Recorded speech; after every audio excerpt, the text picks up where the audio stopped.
आम्ही परमपूज्य डॉक्टर हेडगेवार शाळा अकोलाचे विद्यार्थी. आमचा विषय आहे व्होकल फॉर लोकल आणि आमच्या टीमचे नाव आहे टीम उडान. आमच्या गावात सर्वच सण साजरे होतात, जसे गणेशोत्सव, नवरात्र वगैरे वगैरे. आणि निर्माण होतं खूप सारं निर्माल्य. हे निर्माल्य कचऱ्यात फेकताही येत नाही. त्यामुळे आमच्या टीमने शाळेतील प्रत्येकाच्या घरचे निर्माल्य जमा केले आणि सुकवले आणि त्यात टाकल्या श्रीफळाच्या म्हणजेच नारळाच्या शेंड्या. त्यानंतर ते बारीक करून चाळणीनं छान गाळून घेतलं. त्यात टाकलं साचूक तूप आणि कापुराच्या वड्यासुद्धा बारीक करून टाकल्या.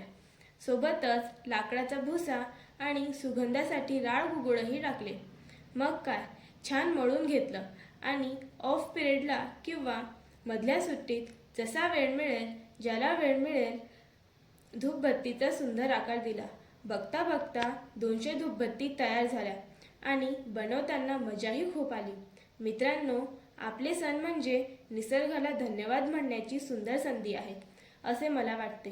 प्लास्टिकची फुलं वापरून, थर्माकोल वापरून, POPच्या मूर्ती पुजून, निर्माल्य नदीत फेकून गणपती प्रसन्न होत नाहीत.